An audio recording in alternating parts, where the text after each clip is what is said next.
bomoh versus perawat Islam.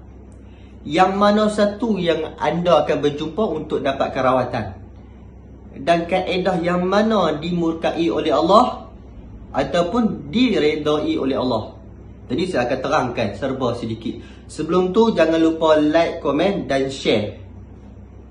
Jadi katakan satu orang pesakit ini yang telah menderita gangguan jin bertahun-tahun. Tak kisahlah gangguan jin asyik ke, saka, sihir, santau ataupun sebagainya.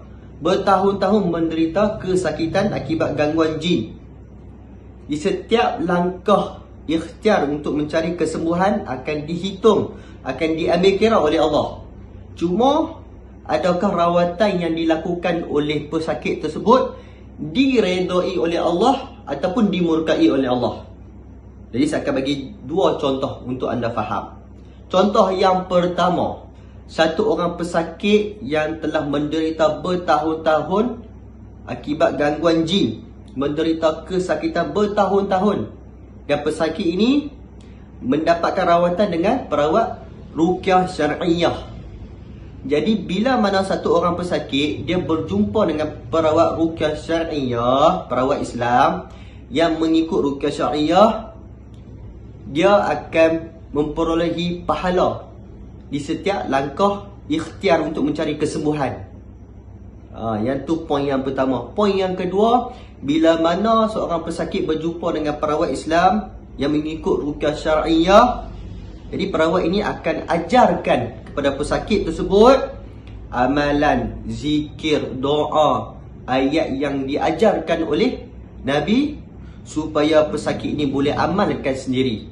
Bukan tu saja, perawat tu juga akan kongsikan serba sedikit ilmu ataupun kaedah yang dikenali sebagai ruqyah mandiri yang boleh dilakukan sendiri oleh pesakit tersebut untuk ikhtiar kesembuhan.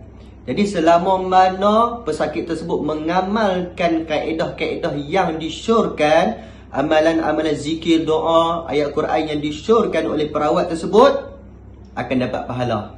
Jadi inilah kaedah rawatan yang diredai oleh Allah. Yang ni yang kita nak.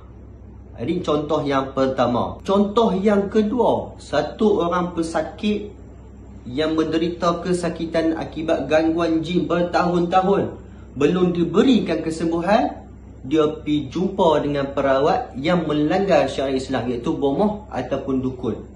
Kita pun tahu bomoh dengan dukun ni selalu gunakan amalan ataupun kaedah rawatan yang bercanggah daripada rawatan Islam.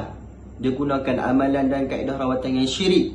Jadi selama mana pesakit tersebut dapatkan rawatan dengan perawat ni, dia akan peroleh dosa. Sebab apa? Sebab gunakan ataupun dapatkan khidmat rawatan yang dimurkai oleh Allah. Bukan tu saja, bila mana kita dah dapatkan rawatan dengan bomoh ni, kita mesti akan lakukan amalan syirik ataupun kaedah rawatan yang syirik yang disyorkan oleh perawat tersebut ataupun bomoh tersebut. Kemungkinan bomoh tu akan bagi apa-apa mantra jampi yang perlu diamalkan supaya gangguan tersebut hilang terus daripada tubuh badan kita, ataupun bomoh tu akan berikan tangkal untuk sebagai pendinding diri. Walaupun dengan kaedah rawatan ini diberikan kesembuhan, tetapi kita tidak mendapatkan sedikit pun redha Allah Ta'ala, malah dimurkai oleh Allah. Jadi hati-hati dalam memilih perawat. Jangan disebabkan kita nak dapatkan kesembuhan, kita sanggup lakukan perkara-perkara yang syirik. Jadi faham lah dua contoh yang dah bagi.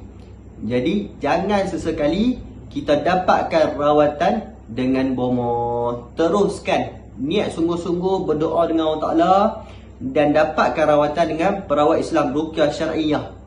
Jadi saya doakan kepada anda semua yang menderita kesakitan akibat gangguan jin, supaya Allah Ta'ala berikan kesembuhan kepada anda secepat yang mungkin. InsyaAllah kepada sesiapa yang nak dapatkan rawatan dengan pusat rawatan Nuzikir, boleh PM kami. Nombor di bio. InsyaAllah kita jumpa lagi di video akan datang. Assalamualaikum warahmatullahi wabarakatuh.